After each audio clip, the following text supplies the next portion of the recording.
आप सभी को नमस्कार। मेरा नाम है सोम किशन। आज के इस वीडियो में हम Himachal Pradesh special educator pre primary to fifth class के पेपर के क्वेश्चन एंड आंसर के बारे में चर्चा करेंगे, जिसमें कि हमने पहले 60 क्वेश्चन के बारे में बात की थी। अभी हम नेक्स्ट 61 टू 90 क्वेश्चन के बारे में वार्तालाप करेंगे।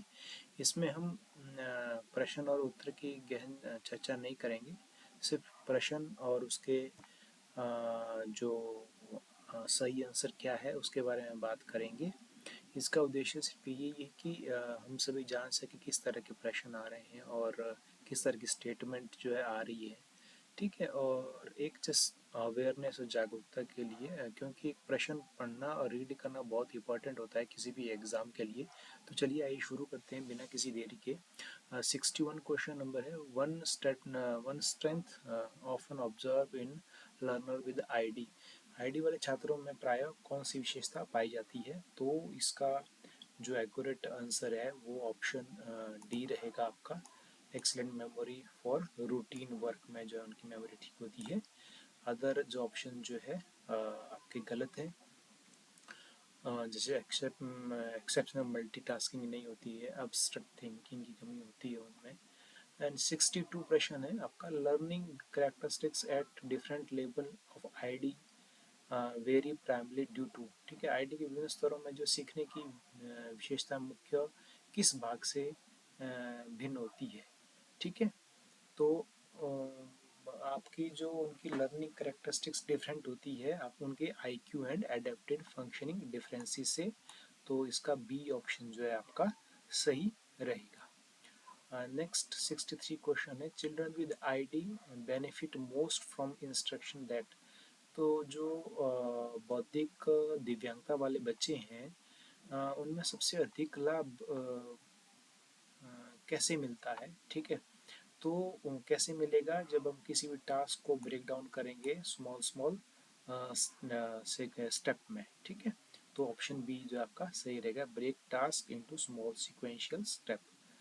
64 क्वेश्चन है आपका, सीक्वेंशियल प्रोसेसिंग रेफर टू। ठीक है, क्रमिक सूचना प्रसंस्करण का अर्थ क्या है? तो इसमें शब्द से जैसे समझ सकते हैं आप सीक्वेंशियल की बात कर रहे हैं। तो इसका जो करेक्ट आंसर रहेगा वो रहेगा रिमेम्बरिंग टास्क इन ऑर्डर। ठीक है, कार्यों को क्रम में याद रखना। ठीक है, तो बी ऑप्शन इसका सही रहेगा 64 का। 65 है, what is the primary characteristics of SLD specific learning disability का प्राइमरी जो यानी कि मुख्य विशेषता क्या है या प्राथमिक विशेषता क्या है? तो उसकी विशेषता क्या है आपका? Difficulty in learning specific academic skill. ठीक है, तो ऑप्शन 65 का कौन सा रहेगा? डी रहेगा। Which act in India first recognize SLD as a disability. SLD किसमें क्या डिसेबिलिटी बताया गया था? 2016 का जो एक्ट था, right of person with disability act, इससे पहले के एक्ट में जो है ये नहीं था। तो ऑप्शन ए जो है सही आंसर रहेगा। 67 है आपका, which brain function is often implicated in dyslexia. तो मस्तिष्क का कौन सा क्षेत्र प्रभावित होता है डिसलेक्सिया में? तो वो कौन सा होता है आपका? आपका टेम्पोरल लोब प्रोसेसिंग जो है ये वाला एरिया आपका क्या प्रभावित होता है? ऑप्शन डी आपका सही आंसर रहेगा। 68 है, which is a hallmark sign of dysgraphia. Dysgraphia का हॉलमार्क साइन क्या है? तो डिस्ग्राफिया किससे रिलेटेड है? राइटिंग से। तो सी ऑप्शन सही रहेगा इसका, इलिजिबल हेड राइटिंग। ठीक है, इलिजिबल हेड राइटिंग 68 का C option. 69, a child with dyscalculia may struggle with. जो डिसकैलकुलिया वाला बच्चा होता है या जिसको डिसकैलकुलिया कंडीशन से जो है जो इसको कंडीशन होती है, तो वो किस चीज़ के साथ स्ट्रगल करता है? वो मैथमेटिक ऑपरेशनल के साथ जो स्ट्रगल करता है। सो ऑप्शन सी जो है आपका सही रहेगा। Dyspraxia primary affect. डिस्प्रैक्सिया जो है मुख्य रूप से किसे प्रभावित करता है? तो डिस्प्रैक्सिया आपका करता है मोटर कोऑर्डिनेशन को। ठीक है, आपका ए आपका सही रहेगा।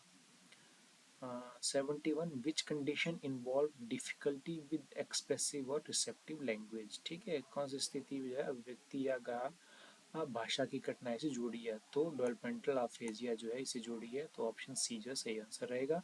72 a common characteristics of student with dyspraxia. Again dyspraxia का प्रश्न आ गया। ठीक है, 72 में तो जो डिस्प्रेक्सिया वाले छात्रों की एक सामान्य विशेषता ये है कि वो जो है समंजसपूर्ण क्रियात्मक क्रिया करते हैं, तो क्लमजीनेस और ऑकवर्ड मोटर मूवमेंट, ये ऑप्शन इसका सही रहेगा। 73 which of the following is not a criterion for AST DSM 5। ठीक है, तो ऐसे कौन सा AST का मापदंड नहीं है, तो हाइपर एक्टिविटी जो इसका मापदंड नहीं है, जो DSM-5 में दिया गया है आपका हाइपर एक्टिविटी, तो 73 का ए ऑप्शन सही रहेगा। बाकी सारे इसके जो है मापदंड है, क्राइटेरिया है।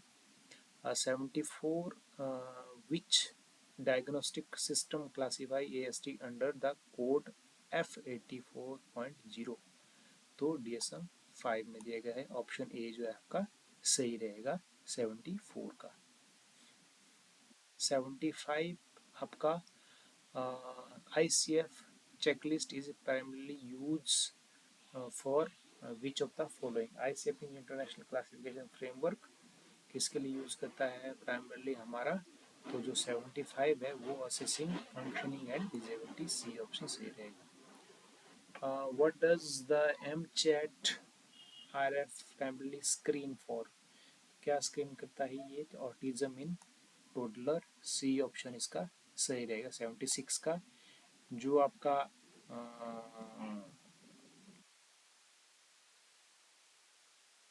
MChat है, ठीक है, वो आपका जो ये रिवाइज विद फॉलोअप है R&F। ठीक है, तो इसको इसलिए लिखा जाता है ऐसे, रिवाइज विद फॉलोअप। ठीक है, 76 हो गया आपका। 77 Indian skill for assessment of autism ISAA जो है किसके द्वारा डेवलप किया गया है, 77 निमांस के द्वारा डेवलप किया गया। निमांस बेंगलोर में है। ठीक है, 78 प्रश्न है आपका, the AIIMS modified INTD EST is used primarily for assessment in which age group, so 2 से 9। ठीक है, ऑप्शन बी सही रहेगा। IN जो आपका DT है वो Indian network for developmental disability, ठीक है, इसकी फुल फॉर्म है, और ये 2 से 9 साल के बच्चे के लिए जो है एज ग्रुप के लिए इसमें असेसमेंट किया जाता है, तो 78 का प्रश्न आपका बी सही रहेगा। 79 which of the following tool include both standard and high functioning version for assessing autism symptom। ठीक है, तो इसका आपका कार्स आएगा, ऑप्शन ए सही रहेगा। चाइल्डहुड असेसिंग नहीं आएगा, ऑटिज्म आएगा इसमें। ठीक है, चाइल्डहुड ऑटिज्म रेटिंग स्केल 2। ठीक है, 80 which of the following is a parent reported screening tool used around 18 to 24 month of age। ठीक है, तो ये आपका MChat RF, ठीक है, मॉडिफाइड चेकलिस्ट जो है ऑटिज्म टोटलर के लिए रिवाइज द फॉलोअप के साथ, ठीक है, वो यूज़ करते हैं 18 से 24 मंथ के लिए। एंड 81 क्वेश्चन है आपका, which domain is not typically assess by the portage guides to early education. ठीक है, कौन सा जो है आपका जो है इसमें असेस नहीं किया जाता है, तो फिजिकल फिटनेस असेस नहीं की जाती है सिर्फ इसमें, बाकी language, cognitive development, self help, ये सारा जो है असेस किया जाता है, यानी कि आकलन किया जाता है। 82 Aarambh Aarambh is specifically design to assess children with, Aarambh जो है डेवलपमेंटल डिले के लिए जो है का मूल्यांकन कर लिए किया जाता है। ये दो तीन जो है, जैसे आपके आरंभ हो गया, पोर्टेज गाइड हो गया, उपनयन हो गया, ये एनआईएमएच द्वारा डेवलप किए गए हैं। ठीक है।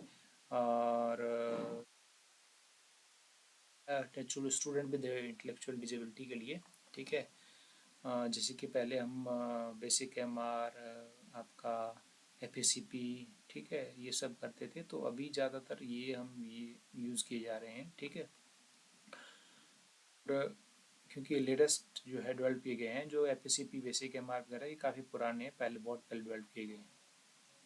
देन आरंभ हो गया। Next portage guide is known for its, जो 83 है, किसके लिए, पोर्टे इसकी विशेषता क्या है पोर्टेज गाइड की, यह जो checklist format and parent involvement है, चेकलिस्ट किसके लिए, चेकलिस्ट अभिभावक की भागीदारी के लिए। 83 का डी ऑप्शन सही रहेगा। 84 उपनयन is developed for which age group, उपनयन किस एज ग्रुप के लिए डेवलप किया, तो उपनयन वो संस्कार नहीं है जो हिंदू धर्म में संस्कार या की बात करते हैं हम। उपनयन जो है एक अर्ली इंटरवेंशन प्रोग्राम है। ठीक है। उपनयन डेवलपमेंटल इंटरवेंशन प्रोग्राम है ये आपका। और इसमें जो है आपका ये 0 से 2 के लिए भी है, 2 से 6 के लिए भी है। ठीक है। तो यानी कि 0 से 6 तक के लिए है ये। अब इसमें दो ये डिवाइड किए हैं, दो स्टेजेस बनाई गई है इन्होंने इसमें।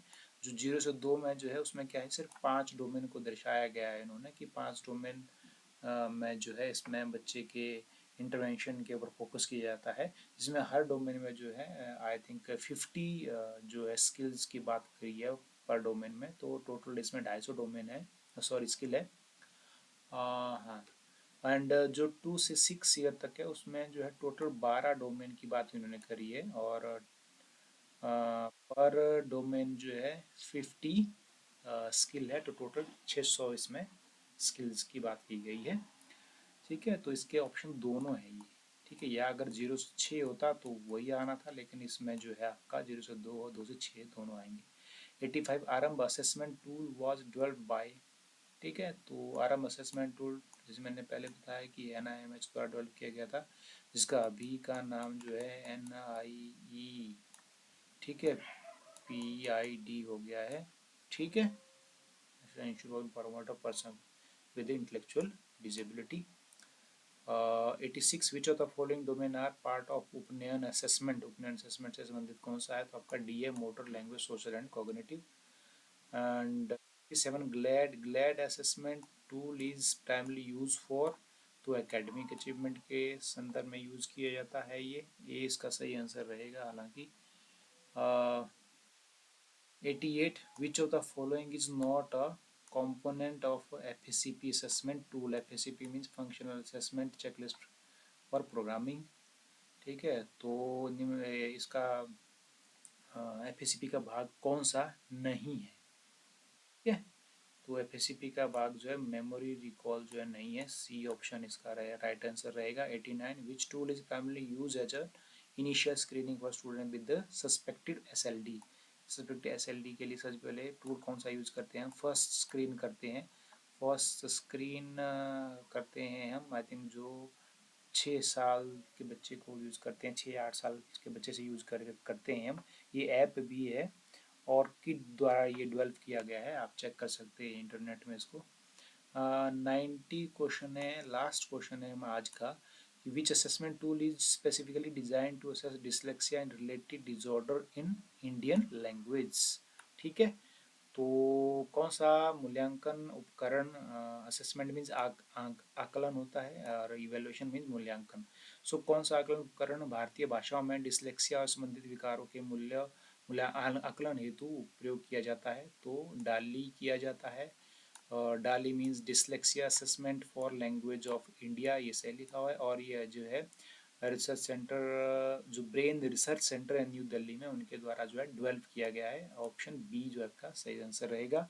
तो आज की वीडियो हम यहीं पर समाप्त करते हैं। अगले 30 क्वेश्चन जो है हम नेक्स्ट वीडियो में जो है बात करेंगे। तब तक के लिए धन्यवाद। जय हिंद, जय भारत।